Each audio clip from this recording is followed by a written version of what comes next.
आज के इस वीडियो में जंतु कोशिका और पादप कोशिका में जो अंतर है यह अंतर ही समाप्त हो जाने वाला है।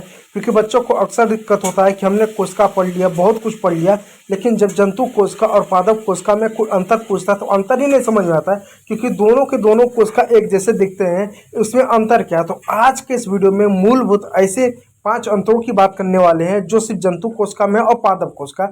जंतु कोशिका का मतलब ये हुआ जितने भी जीव जंतु, कीड़े मकोड़े, गाय भैंस, बकरी, कुत्ता, बिल्ला, सियार, वो सब कुछ जंतु है। और पादप कोशिका का मतलब हुआ जितने भी पेड़ पौधे, घास, जड़, झंखाड़, ये सारी जो चीजें हैं ये सब पादप कोशिका में। तो इन दोनों में अंतर क्या है? देखो, सबसे पहला अंतर है रॉबर्ट हुक का। और जैसा कि हम सब जानते हैं ना कि रॉबर्ट हुक थे जिन्होंने सबसे पहले कोशिका की खोज की। तो रॉबर्ट हुक ने जिस कोशिका की खोज की थी वो कैसी कोशिका थी? मरी हुई कोशिका थी। और जो मरी हुई कोशिका की जो खोज की थी, किसमें खोज की थी? किसमें खोज की थी? उन्होंने माइक्रोस्कोप की मदद से एक पेड़ की छाल में उन्होंने देखा था। तो जो उन्होंने कोशिका खोजी थी मरी हुई थी, ये तो आपको मालूम था। और माइक्रोस्कोप से खोया था, ये भी बात आपको मालूम था। और ये भी मालूम है कि पेड़ की छाल देखा था। तो वो जो रॉबर्ट हुक ने जो चीज खोया था वो क्या खोया था? उस जो चीज खोया था उसको हम कहते हैं रॉबर्ट हुक ने कोशिका भित्ति की खोज की। क्या खोज की? कोशिका भित्ति की। यानी कोशिका भित्ति की खोज किसने की?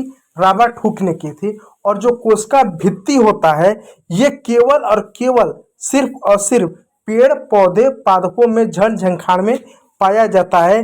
किसी जीव में नहीं पाया जाता है, किसी जानवर में नहीं पाया जाता है, किसी हाथी में, किसी घोड़े में, किसी बिलार में, किसी गाय या भैंस में नहीं पाया जाता है।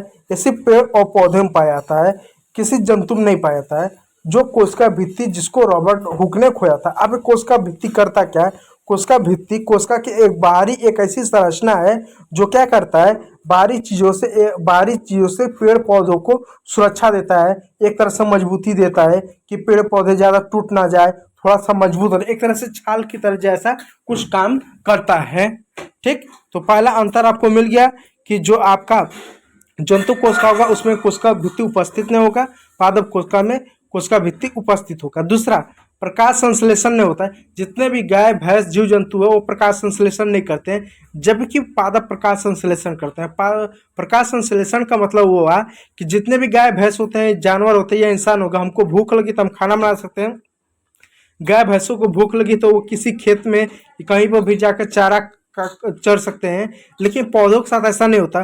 पौधे एक जगह जहाँ पर उग गए वहां पर उनको पूरा अपना जीवन व्यतीत करना रहता है। वो वहां से क्या हिल नहीं सकते। इसलिए पेड़ पौधे क्या करते हैं, अपनी जड़ों से क्या लेते हैं, अपने जड़ों से H2O यानी पानी लेते हैं। और अपने जो पत्तियां होती है उस पत्तियों से धूप लेते हैं, कार्बन डाइऑक्साइड लेते हैं और क्या करते हैं, ग्लूकोज बनाते हैं। और जो ग्लूकोज जो बनाते हैं ना उसको बनता हुआ हम देख नहीं सकते। वो ग्लूकोज किस तरह का दिखता है वो हम देख नहीं सकते। तो ग्लूकोज के रूप में अपना भोजन बनाते हैं जिससे उनका विकास होता है, जिससे उनका विकास होता है, उनकी हाइट बढ़ती है, पेड़ पौधे मोटे होते हैं। उसके साथ साथ उसमें फल आता है, फूल आता है, उसमें पत्तियां नए आती हैं, ये सारी चीजें होते हैं। तो दूसरा, प्रकाश संश्लेषण गाय भैंसे इंसानों में नहीं होता है। प्रकाश संश्लेषण सिर्फ और सिर्फ पादप करते हैं। तीसरा, तारक केंद्रक जो होता है ये जंतु कोशिका में पाया जाता है, पादप कोशिका में नहीं पाया जाता। अब तारक केंद्रक क्या होता है? ये तारकाय क्या होता है? जो तारकाय होता है, ये तारकाय क्या करता है, ये राइबोसोम को बनाता है एक तरीके से। तारक केंद्रक होता है, आप कह सकते हो, ये पादप कोशिका में नहीं पाया जाता है। इस बात को याद रखिएगा। हरित लवक उपस्थित नहीं होता। अब हरित लवक क्या? हरित लवक की उपस्थिति में ही प्रकाश संश्लेषण होता और जंतु में होता नहीं है, सिर्फ पादपों में ही होता है। यानी जो आपका हरित लवक हो ना वो होगा तभी प्रकाश संश्लेषण होता है, जिसको हम एक तरह से क्लोरोफिल कहते हैं, अन्य चीजें कहते हैं। ठीक है, अगला देखिए, रिक्तिका नहीं पाई जाती है, यदि पाई भी जाएगी तो वो ना के बराबर होगी। रिक्तिका नहीं पाई जाती है, रिक्तिका इसमें पाई जाती है। इस बात को याद रखिएगा।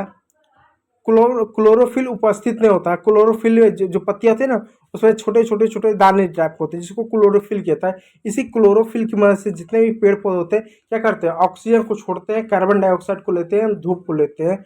ये किसमें? पेड़ पौधों में नहीं पाया जाता है, सॉरी पेड़ पौधों में पाया जाता है, लेकिन ये किसमें नहीं पाया जाता है, ये जीव जंतु थे। जीव जंतु में नहीं पाया जाता है, पेड़ पौधों में पाया जाता है।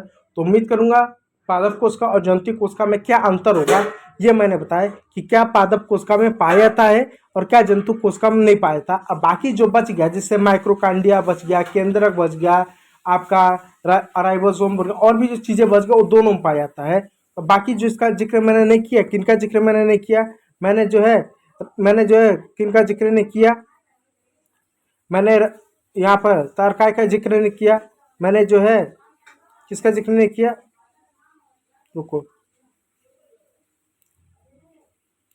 ठीक है, तो मैंने जो है लाइसोसोम का जिक्र नहीं किया, मैंने माइक्रोकांडिया का जिक्र नहीं किया, उन चीज़ों का जो मैंने जिक्र नहीं किया, ये ऐसे सारे गोल्जी उपकरण का मैंने जिक्र नहीं किया। ये जो चीज़ें हैं ये दोनों में पाया जाता है, ठीक है, इस बात को याद रखिएगा। तो यहाँ आप देख सकते हैं जो चीज़ें हैं टॉपिक है मैं उनको बता दूँ। देखो आप देखो, गोल्जी उपक्रम हुआ, सेंट्रोसोम हुआ, अंतर्द्रव्य जालिका हुआ, केंद्रक हुआ, लाइसोसोम हुआ, माइक्रोकांडिया हुआ, ये जो सारी चीज़ होते हैं चाहे पादप कोशिका हो चाहे जंतु कोशिका होता है सब में पाया जाता है, इस बात को याद रखना। और बाकी जो पाया जाता है जो नहीं पाया जाता वो मैंने बता दिया। तो वीडियो अच्छा लगा तो लाइक कीजिएगा, चैनल को सब्सक्राइब कीजिएगा। वीडियो देखने के लिए बहुत बहुत धन्यवाद।